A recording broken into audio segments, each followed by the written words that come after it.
तो वही मैंने कवर लेटर में लिखा कि at that time I was just 17, 12th complete हुआ था मेरे को इतना नॉलेज नहीं था, मेरे कंसल्टेंट ने मुझे ये बताया, मैंने वही फॉलो किया and because of wrong guidance मैंने एप्लीकेशन किया and I face the rejection. ये बहुत क्लियर है, आप क्लियर रखो, आप उनको नहीं बना सकते, आपको उनको सब सच ही बताना है। तो वो कवर लेटर में एक पूरा पैराग्राफ लिखा बोल्ड में कि व्हाई आई गॉट रिजेक्शन और अभी मुझे क्यों वीज़ा मिलना चाहिए, वो भी एक्सप्लेनेशन दिया था। जी सर, मतलब तो सारे पॉइंट्स बिल्कुल, तो 17 डेज में रिजेक्ट केस का वीज़ा आना इट इज़ इम्पॉसिबल। बट अगर आपके पास अच्छे डॉक्यूमेंटेशन है, प्रॉपर कवर लेटर है, लेटर ऑफ मोटिवेशन है और मोस्ट इम्पॉर्टेंट थिंग कि रिक्वेस्ट लेटर है जो स्पेशल, आज तक मैंने कोई रिक्वेस्ट लेटर नहीं लिखा क्योंकि ज़रूरत ही नहीं थी, पता है वीज़ा आने ही वाला है। और रिक्वेस्ट लेटर की ज़रूरत तब पड़ती है जब भी किसी का केस ऑलरेडी ख़राब हो चुका हो, गैप हो बहुत सारा। इनके केस ऑलरेडी रिजेक्ट हो गया था, 3.5 साल 4 साल का गैप था आफ्टर 12th और उसके बाद भी स्टूडेंट कॉलेज में जाना था। सबसे बड़ा क्वेश्चन जो मेरे लिए था कि इनको वो वीज़ा ऑफिसर पूछेगा ही पूछेगा कि 2018 के बाद 19 में आपने यूनिवर्सिटी इंडिया में क्यों नहीं ज्वाइन करी, 2020 में क्यों नहीं करी, 2021 में क्यों नहीं करी। तो उसका भी बहुत अच्छा हम लोगों ने एक्सप्लेनेशन दिया कि मुझे पहले से ही जर्मनी जाना था, मुझे अपने आप को डाइवर्ट नहीं करना था। अगर मैं यहाँ पर पढ़ना चालू हो जाता तो जर्मनी का मेरा सपना जो है वो साइड ट्रैक हो जाता, इसीलिए मैंने इंडिया में एडमिशन ही नहीं लिया। तो ये सब चीज़ें आपको ब्लंट होकर बताना है। तो कोई आपको टेंशन नहीं लेना है कि वो लोग क्या समझेंगे, वो क्या होगा, कैसा होगा, डोंट वरी। अगर आपको कुछ भी है प्रॉब्लम, वीज़ा के रिलेटेड गैप ज़्यादा है, रिजेक्शन है, पहले आप कांटेक्ट करिए मुझे, मैं आपका खुद वीज़ा एप्लीकेशन करूँगा, आप टेंशन मत लीजिए। और 100% वीज़ा एप्लीकेशन जो है वो आपका अप्रूव होगा। ये जब भी लास्ट मंथ मेरे पास आए थे, हमने एक व्लॉग बनाया था, वो भी हम लोग अपलोड करने वाले हैं। उस पर मैंने गारंटी दी थी कि आज ये आए हैं एयरपोर्ट पर, नेक्स्ट मंथ जब भी हमारे साथ बैठे होंगे वो वीज़ा लेके बैठे होंगे। सो अभिषेक, मुझे ये बताइए कि अभी आपको हमारी सर्विसेज में क्या क्या मिला, अमृतपाल विजन ने आपको क्या क्या सर्विसेज दी? सर सबसे बढ़िया तो मतलब जो एनवायरनमेंट था, मतलब ऐसा एनवायरनमेंट मैंने नहीं देखा सेम। मतलब सपोर्ट था, मैं जिस दिन से आया इट वाज लाइक मैं किसी फैमिली मेम्बर के साथ हूँ, ऐसा था। हर चीज़ के लिए सर वाज देयर, हर चीज़ के लिए मतलब कुछ भी करना है तो सर से बात करो, सर सब देख लेंगे। मतलब ऐसा था कि मैं जैसे से मतलब ऐसा लग रहा था मैं फैमिली मेम्बर के साथ ही हूँ। मम्मी डैडी कॉल करते थे तो उनको भी इतना टेंशन नहीं था। मैंने बताया कि नहीं ऐसा है तो वो भी टेंशन फ्री थे। तो मतलब मैं अकेले ही आया था, मैं मतलब मेरे साथ कोई फ्रेंड नहीं आया था। जनरली आपके पास जो आते हैं वो अपने फ्रेंड्स के साथ आते हैं, पेरेंट्स के साथ आते हैं, मैं अकेले आया था। बिल्कुल। तो उसके बाद मतलब सिचुएशन ऐसा हो गया कि जब मैं आया तो पहली बात तो मुझे भरोसा नहीं हुआ कि मतलब सही में जब अभी उदय ने बताया कि हो जाएगा काम। दूसरी बात जब मैं आया, जिस दिन लैंड हुआ, जिस दिन आपसे मिला, उस दिन से सब कम्प्लीटली चेंज हो गया। हाँ। मतलब बोलते हैं ना कि टिट फॉर टैट हो गया, सब उल्टा हो गया। पहले जहाँ पे चीज़ें नहीं हो रही थी वहाँ पे हमने काम डाला, अपने बहुत सारा एफर्ट डाला, उसके बाद वो भी हुआ। और उसके बाद फिर फाइनली आज मतलब मैं टेंशन ले रहा था, आपने कहा था नहीं आ जाएगा। जिस वीक में आपने कहा था, जस्ट अगर वो हॉलीडे नहीं होती सर तो उसी वीक में आता। राइट। और कोई भी स्टूडेंट अगर अहमदाबाद आना चाहता है, कोई भी स्टूडेंट अगर हमारी सर्विस लेना चाहता है, आप बिल्कुल टेंशन मत करिए। मैं खुद आपको एयरपोर्ट पे पिकअप करने आऊँगा। अगर आप बाय फ्लाइट आ रहे हो, अगर आप वाया रेल आ रहे हो तो मैं खुद आपको रेलवे स्टेशन लेके आऊँगा, क्योंकि मैं ये चाहता हूँ कि कोई भी स्टूडेंट अगर मेरे पास आता है वो बहुत होप्स लेके आता है, वो बहुत सपने लेके आता है। तो मैं मैं स्टूडेंट्स को छोड़ने तो जाता ही हूँ एयरपोर्ट पे, सी ऑफ तो करने जाता हूँ, बट आउट ऑफ स्टेशन से कोई भी स्टूडेंट मेरे पास आता है मेरी सर्विसेज लेने के लिए, आई मेक श्योर कि उसको फुल सर्विसेज मिले और कोई भी प्रॉब्लम नहीं हो एंड टू एंड प्रोसेस में। उस दिन सारी मेरी अपॉइंटमेंट्स कैंसिल, सिर्फ वो जो स्टूडेंट आया है वो क्यों आया है, किस चीज़ के लिए आया है, उसके साथ मैं पूरा दिन होता हूँ। तो जब ये आए थे, इनको एयरपोर्ट पे पिकअप किया था सुबह, जो कल भी आए, कल भी हम लोग इनको ऑफिस में लेके आए, क्योंकि इनका स्टैंपिंग के लिए वीज़ा के स्टैंपिंग के लिए पासपोर्ट हमने अहमदाबाद VFS में दिया है। टेंशन मत करिएगा, आपका भाई बैठा है अहमदाबाद में, ऐसा सोच के आप ज़रूर अहमदाबाद आइए, कोई प्रॉब्लम नहीं होगा। पूरे इंडिया से मेरे पास यहाँ पर स्टूडेंट्स आते हैं, पाकिस्तान से स्टूडेंट्स हैं, कतर से हैं, दुबई से, आपको बिल्कुल दिक्कत नहीं होगी, ये अमृतपाल की गारंटी है आपको। सो अभिषेक, आप मुझे ये बताइए कि दूसरे कंसल्टेंट्स और अमृतपाल विजन में क्या डिफरेंस है? सर मैसिव डिफरेंस है एटीट्यूड का, वर्क एथिक का, प्लस थोड़ा एनवायरनमेंट का भी, थोड़ा क्या सर, एनवायरनमेंट का तो बहुत डिफरेंस है। तो मतलब सबसे पहले तो सर आप खुद पढ़ के आए हैं, तो वो एक मतलब वो तो एक मस्ट हैव हो जाता है अगर किसी को कोई यूके जाना चाह रहा है या कोई कनाडा जाना चाह रहा है और कोई जर्मनी जाना चाह रहा है, ऑस्ट्रेलिया जाना, न्यूजीलैंड। तो जो कंसल्टेंट आप हायर कर रहे हैं, अगर आप हायर कर रहे हैं, तो उनको प्रॉपर नॉलेज तभी होगा अगर वो स्टूडेंट हैं या वो वहाँ के एजुकेशन सेक्टर में किसी तरह इंगेज थे। तो सबसे पहले तो वो एक बहुत बड़ा हेल्प हुआ मेरे लिए सर। आपने कहा कि अब आप छोड़ दो बाकी सब चीज़ें, अब I will take care of everything. सिर्फ वीज़ा नहीं, वीज़ा तो चलो एक फर्स्ट स्टेप है, उसमें आगे जाके वहाँ पे भी काम है, तो वहाँ पे भी देखना है, उसके भी हम मैनेज करेंगे। तो वहाँ पे फिर मेरे दिमाग में कोई डाउट नहीं रहता कि अरे यार यहाँ पे जाके एडमिशन का कैसे होगा, यहाँ पे जाके डिग्री का क्या होगा, कौन सा कोर्स लेना है नहीं लेना। ऑल्दो मेरे को स्टिल बहुत नॉलेज है सर, क्योंकि इतना टाइम लगाया है, तो आई नो कि क्या करना है क्या नहीं करना। बट फिर भी जब आपके पास मतलब एक मेंटोर होता है, तो उनको डिस्कस करना, उनसे डिस्कस करना सब कुछ, वो एक फार बेटर व्यू देता है आपको कि आपको मतलब अच्छा ठीक है CS करना है तो और भी यूनिवर्सिटीज़ हैं जो आपको दे देंगी, एडमिशन दे देंगी। जैसे कि जब हमने मतलब मैंने अपना एप्लीकेशन किया था तो मैंने सिर्फ इन्फॉर्मेटिक का किया था फ्रैंकफर्ट में, फिर मैंने हानोवर में मशीन बाओ का किया। तो मतलब ये है कि ऐसा नहीं कि आप एक कोर्स के साथ स्टक हो गए, अगर किसी को नॉलेज नहीं है तो ये कहेगा आप इसी में जा सकते हैं, इसी में पुश करेगा। अब जर्मनी में ये नहीं है, जर्मनी में बहुत फ्रीडम है, आप कहीं भी कभी भी कैसे भी पढ़िए, कोई मना नहीं है, कोई कुछ नहीं है, हर कोर्स में एडमिशन मिल जाता है। नंबर का थोड़ा वो रहता है कि कट ऑफ वगैरह यूनिवर्सिटीज़ में TUs में ज़्यादा होती है, थोड़े बाकी में कम होती है, लेकिन ये सब आपको पता है। तो मेरे को अभी वरी नहीं करना है कि यार इसका क्या है, इसका क्या है। आपको बस एक फ़ोन करके पूछना है कि सर यहाँ जाना है, यहाँ एप्लीकेशन करना है, कर दूँ, इस कोर्स में करना है, बस आपको हाँ कर दो। राइट। अभिषेक, मुझे अभी ये बताइए कि जैसे कि ना मेरी अभी तक बात आपके फादर से हुई है, ना आपके मदर से हुई है, तो वो लोग क्या पूछ रहे हैं कि भाई आप तो बार बार अहमदाबाद क्यों भाग रहा है? सर ये फर्स्ट डे ही पूछा था। तो मैंने कहा आप चिंता मत करिए, बताने लायक बात होगी तो डेफिनेटली बताइए। डैडी ने कहा फिर ठीक है। फिर जब एक बार मैंने बताया कि मैं ऐसे हुआ था तो सर ने मतलब इतना हेल्प किया सर थे। मैंने कहा ठीक है, उस दिन के बाद से डैडी नहीं पूछते। तो मतलब now they are also sure कि हाँ अगर किसी के पास जा रहा है, इतना मतलब कमिटमेंट से काम हो रहा है, तो फिर उन्हें क्या प्रॉब्लम है सर? पेरेंट्स थोड़ी मना कर रहे हैं किसी को। अगर उनका सपोर्ट नहीं होता तो यहाँ पे बैठा ही नहीं होता मैं। आपका सपोर्ट है तो अब वहाँ है हम लोग। तो वही ये सिचुएशन की मतलब दोनों तरफ से एक बहुत बढ़िया सपोर्ट सिस्टम है। तो आप मतलब आपका जो था ना वो एक बोलते हैं ना कि गेम चेंजर वाला मूव होता है कि हाँ मम्मी पापा तो कर ही रहे थे, वो तो चाह ही रहे थे अपने मन से कि भाई आप जाओ बेटा, पढ़ो लिखो, अच्छा एक लाइफ जियो, क्यों नहीं चाहेगा वो। तो लेकिन वो बोलते हैं ना सर कि एक चैनल चाहिए प्रॉपर आपको कुछ भी काम करने के लिए, जो वीज़ा ऑफिसर ने बोलेगा वेरी स्पेसिफिक, वो पहले हो जाना चाहिए था और फिर एफर्ट डालना चाहिए था, फिर रिजल्ट 100%। तो मैंने 29 को वीज़ा आया, तो इनकी मेरे से पहले बात नहीं हो पाई क्योंकि मैं उस दिन हमारा कंपनी का एनुअल मीटिंग था। तो इन्होंने पहले मेगा मैम को भेजा, उन्होंने बोला यस आपका वीज़ा आ गया है। फिर अमन मैम को बोला, उन्होंने बोला वीज़ा आ गया। फिर इन्होंने मुझे भेजा कंफर्म करने के लिए। मैं बोला आपका वीज़ा आ चुका है। तो बोले सर सच्चे में? बोला हाँ। तो पूरी रात वीज़ा ही पढ़ते रहे बार बार, क्योंकि एक इंसान जब भी 3-3.5 साल से कुछ चीज़ के लिए वेट कर रहा है और वो उसको इतनी जल्दी मिल जाए सिर्फ 17 डेज़ में, तो उसका जो मतलब जो बिलीव होना चाहिए वो होता ही नहीं। मुझे भी नहीं होता अगर मेरे को इतना प्रॉब्लम हुई होती और वो चीज़ इतनी इजीली मिल जानी। इट इज़ मैंने सोचा कि अभी स्टूडेंट जो है it's like shocking and getting amazed at the same time.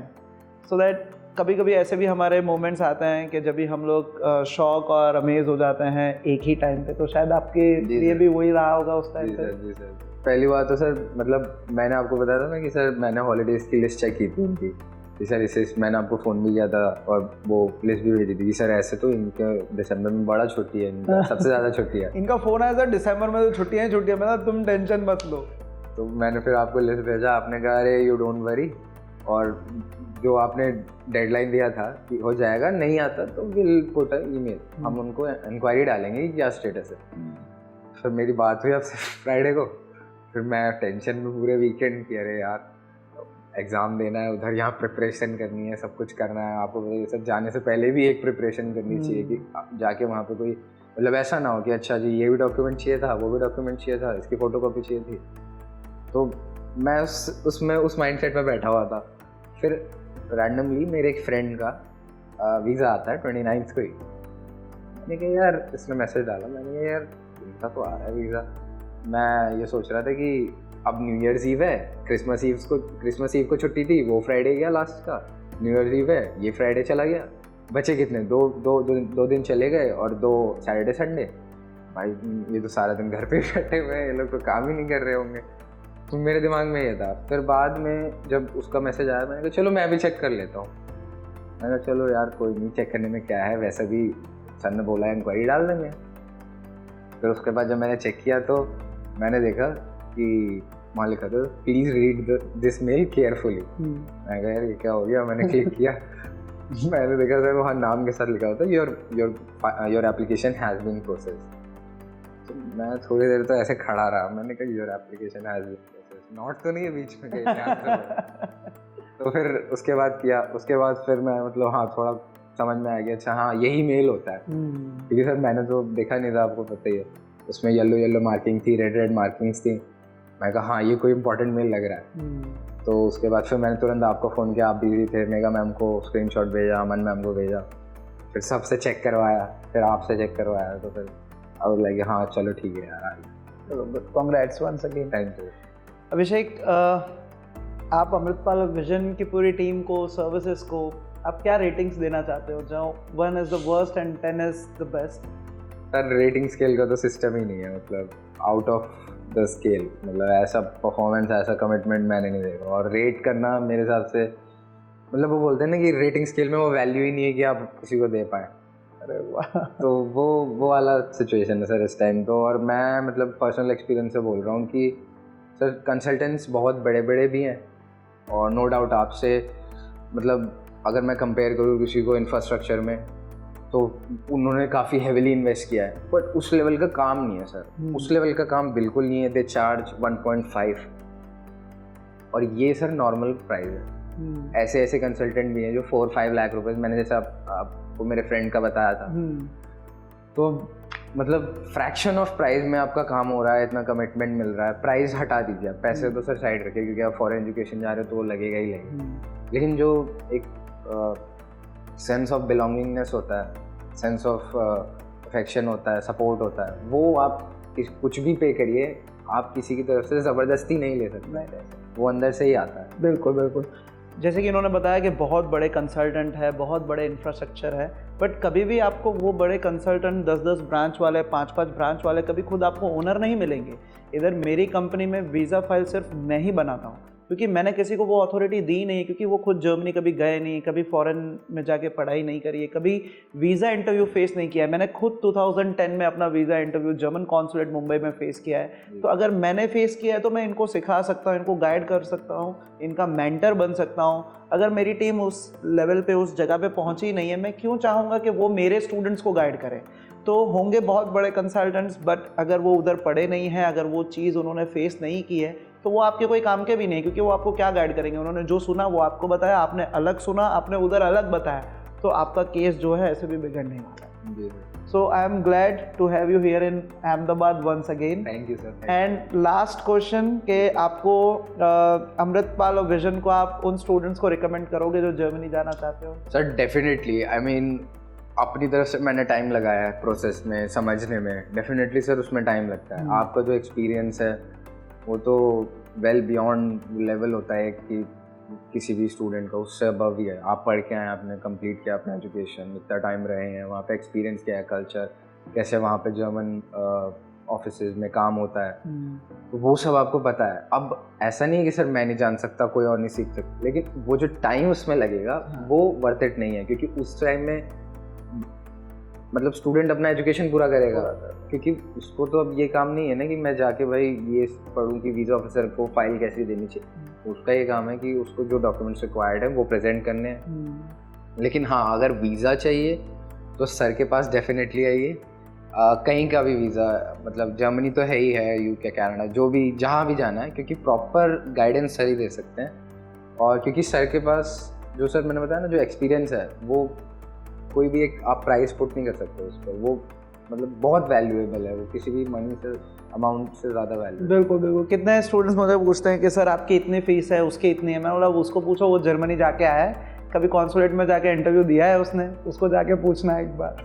Sir fees का भी सर प्रॉब्लम नहीं है, मतलब आपका जो फीस है ना, जो जेन्युइनली मैं बता रहा हूँ सर, वो कुछ भी नहीं है। मतलब बोलते हैं ना कि फ्रैक्शन बोलते हैं, लेकिन हाँ जो क्वालिटी है वो अगर मैं कंपेयर करने जाऊँ तो मुझे कहीं इंडिया में तो मेरे हिसाब से डिफ़िकल्ट है। इंडिया में ये है कि हाँ दिल्ली में जो मतलब ये है कि नाम बहुत है, नाम बहुत है, बोलते हैं ना कि उनका बड़ा नाम है जी, उनके पास चले जाइए, इनका नाम है, तो नाम पे काम चल रहा है, लेकिन सही में काम करवाने वाले कितने लोग हैं? तो उसके लिए तो सर मेरा कोई फ्रेंड हुआ, मेरा कोई रिलेटिव हुआ, दूर दूर से मुझे कोई पता लगा कि जर्मनी जा रहा है, तो मैं तो सीधा सर का नंबर दूंगा और सर से ही कहूँगा कि काम करवाओ, क्योंकि डेफिनेटली आप इधर उधर भागोगे उससे बढ़िया है एक स्ट्रीमलाइन फ्लो में रहो, और वहाँ पे आपका डेफिनेटली काम होना ही होना है। क्योंकि सर मैंने भी अपना एफर्ट डाला स्ट्रीमलाइन, आपके पास आके भी, आपसे पहले भी, तो जब वो चीज़ें स्ट्रेट होती गई तो फिर एफर्ट आ गया धीरे धीरे, मतलब रिजल्ट आ गया धीरे धीरे। मैं वही कंसिडर करूँगा अपने लिए भी और बाकी सबको भी, क्योंकि टाइम आपके काफ़ी वैल्यूएबल है, मनी से भी ज़्यादा वैल्यूएबल है। तो टाइम आप कहाँ दे रहे हैं, किसको दे रहे हैं, कितना दे रहे हैं, वो एक मतलब काफ़ी प्रेस्टीजियस चीज़ है जो आपको बहुत सोच के देनी चाहिए। तो यहाँ पर डेफिनेटली आपको आना चाहिए, सर से बात करने आना चाहिए कि क्या सिचुएशन चल रहा है, कहाँ जाना सही रहेगा, कब जाना सही रहेगा। क्योंकि मेरे पास वो ऑप्शन नहीं था कि मैं टाइमलाइन क्रिएट करवाता, मेरे को तो जल्दी से जल्दी जाना था। और मैं आपको ये भी सजेस्ट करना चाहूँगा कि अगर आप कोई भी कंट्री का प्लानिंग कर रहे हैं, फॉरेन एजुकेशन का प्लानिंग कर रहे हैं, पहले आप ये सोचिए कि आपका टाइमलाइन क्या है, आपको कब जाना है, आपको कैसे जाना है, कैसे अप्रोच करना है। तो अगर आपको हमको अप्रोच करना है, मुझे अप्रोच करना है, बेसिक जो इंक्वायरी है आप डाल दीजिए, मेरे साथ आप अपॉइंटमेंट शेड्यूल करवाइए, मैं आपको मिलूँगा, आपको अहमदाबाद आना है आप आइए, मोस्ट वेलकम। और इनका भी मैं आपको दोनों एक्सप्रेशंस बताऊँगा। एक जब भी वीज़ा लगने से पहले पहली बार अहमदाबाद आए थे और वो एयरपोर्ट से बाहर निकले थे, वो एक्सप्रेशंस आप देखना, और वीज़ा लगने के बाद जब वो कल इधर आए थे अहमदाबाद और एयरपोर्ट पर रिसीव किया था, वो एक्सप्रेशन आप देखना, तो आपको पता चलेगा कि एक महीने में कितनी सारी चीज़ें जो है वो बदल सकती है। सो अभिषेक, वंस अगेन कॉन्ग्रेचुलेशंस, आप अभी जर्मनी जाओगे। आपको मैंने ऑलरेडी बताया हुआ है, सब स्टूडेंट को बोलता हूँ, I am just one call away. जी सर, जी राइट। और आपका कभी ऐसा हुआ है कि आपने फ़ोन किया, आप मुझे अप्रोच नहीं कर पाए, या कभी आपको हमारी तरफ से जवाब नहीं मिला, ऐसा कभी? नहीं सर, ऐसा तो कभी नहीं हुआ। डे 1 पे भी जब फ़ोन किया था, जब कुछ आइडिया नहीं था मुझे, तब भी आपने पिक किया था, और अभी आते हुए वहाँ से होटल से तब भी आप ही ने पिक किया। तो ऐसा कभी नहीं होता कि आप कॉल पिक करो ना, हाँ बिज़ी हो तो मे बी इम्पॉर्टेंट मीटिंग चला, लेकिन डेफिनेटली सर ऐसा कभी नहीं हुआ कि आपने कॉल ना पिक किया हो या कुछ ऐसा सिचुएशन हो। हमेशा आप मतलब यही है कि कोई भी प्रॉब्लम हो, कहीं भी रहे कोई, सर को फेस टाइम कर दो, व्हाट्सएप कर दो, नॉर्मल कॉल कर दो, सर हमेशा पिक कर लेंगे। तो वही है कि मतलब सर का सपोर्ट तो 24/7 है ही, रात को करो, सुबह करो, कभी भी। अभिषेक, जैसे कि आप आए थे दिल्ली से अहमदाबाद में, आपके लिए फर्स्ट टाइम था, आप कभी अहमदाबाद आए नहीं हो, और आप कोई कंसल्टेंट के पास आ रहे हो अहमदाबाद में, और जो दूसरे स्टूडेंट्स चाहते हैं कि अहमदाबाद में हमारे पास आए, बट कभी कितनी बार उनको ऐसा होता है कि यार कैसा होगा, क्या होगा, अमृतपाल कैसा होगा, उसका ऑफिस कैसा होगा, उधर जाके क्या होगा, कौन लेने आएगा, कैसे होगा, तो उसके बारे में आप क्या बताना चाहते हो? सर मैं तो ये कहूँगा कि अगर आप सर के पास आ रहे हैं पहली बात तो आपका काम तो वैसे ही हो गया, आपके माइंड में आया कि सर के मतलब हेल्प लेना, तो काम तो हो गया। और जहाँ तक रही बात आपका अहमदाबाद आने की, तो वो तो आप भूल जाओ, आप कैसे भी आओ सर वहाँ आ जाएंगे, सर हमेशा रहेंगे। मतलब आपने बताया, जैसे मैंने बताया था सर आपको कि सुबह सुबह 5 बजे फ़ोन किया था मैंने आपको कि सर मैं मतलब यहाँ लैंड हो गया हूँ, मतलब निकल रहा हूँ और यहाँ चढ़ रहा हूँ, बोर्ड हो रहा है, ये हो रहा है, वो हो रहा है। आपने कहा हाँ हाँ आ जाओ I will pick you up, and फिर मतलब जैसी फ्लाइट लैंड हुआ मैं आया, आप बाहर थे। तो फर्स्ट टाइम तो मेरे को मतलब ऑब्वियसली ऐसा लगा कि मतलब क्योंकि सर ये नॉर्मल नहीं है, नॉर्मल बिल्कुल, क्या होगा कैसे होगा, क्योंकि आप किसी और स्टेट में जा रहे हैं तो वहाँ पे जनरली लोग होते नहीं है जो आपको जान पहचान के, हाँ अगर आपको कोई रिलेटिव हो तो बात अलग है, लेकिन फॉर स्टूडेंट्स जो मतलब अपने आप को मना रहे कि हाँ जाना है अहमदाबाद सर से मिलने, तो आप सीधा टिकट बुक करवाओ, आ जाओ, सर को बता दो सर ये टिकट है मेरा और मैं इतने टाइम आ रहा हूँ, बाकी सब आप छोड़ दो, सर आ जाएंगे वहाँ पे, कोई प्रॉब्लम नहीं है पिकअप वगैरह का। और सर हमेशा अपने सपोर्ट के लिए मतलब एवर रेडी हैं, आप कहीं भी रहो सर हमेशा वहाँ पे हैं। आप आ रहे हो अहमदाबाद, लेने मैं आऊँगा, आपका होटल इधर बुक हो जाएगा, आपके लिए सब हम लोगों ने इधर रेडी करके रखा है, क्योंकि बहुत जगह से हमारे यहाँ पर स्टूडेंट आते हैं। तो आप ये तो बिल्कुल मत सोचना कि उधर क्या होगा, कैसे होगा, उधर ऑफिस में कोई जानेगा या नहीं जानेगा। आपने जिस दिन आना है उधर एक दिन पहले बताइए कि कल मैं आ रहा हूँ, मैं खुद आऊँगा आपको कलेक्ट करने। काउंसलिंग, वीज़ा एप्लीकेशन हो, एडमिशन हो, टाइमलाइन बनाना हो, उस दिन कोई काम नहीं होगा, सिर्फ आपके साथ रहेंगे हम लोग। और आपको अगर रुकना है एक और दिन अहमदाबाद में, उसके लिए होटल भी अरेंज करके देंगे, खाना पीना सब कुछ यहाँ पे रेडी है। सिर्फ आपको ये डिसाइड करना है कि आपको कब आना है। आपका काम और आपका वीज़ा, आपका एडमिशन वो 110% होगा, ये अमृतपाल विजन की guarantee. So all the best once again. And last question, 5 words about Amritpal Vision. Sir, exceptional, dedicated, motivated, prestigious और emotional बोलूँगा मेरे लिए। Thank you. Thanks a lot. Thanks a lot. Bye. Bye.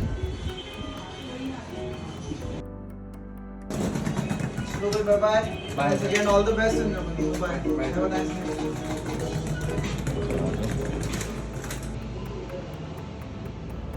Bye bye.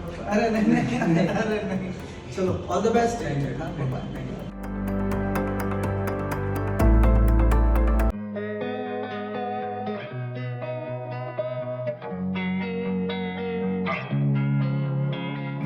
Losing time, I'm fading fast. I just wanna make it last. Try to let go of the past. I close my eyes, embrace the blast. Sleepless nights and headaches stack. Restlessness to hell and back. What's my purpose? What do I grab? A slippery surface, a heart attack. And sometimes you just gotta believe there's something that'll give you relief. There's something that'll have what you need. What you need. We're broken, it's tragic. We're not all elastic, but maybe there's magic. Believe you could have it. And I know of sadness, the anxious and panic, the infinite vastness of all that.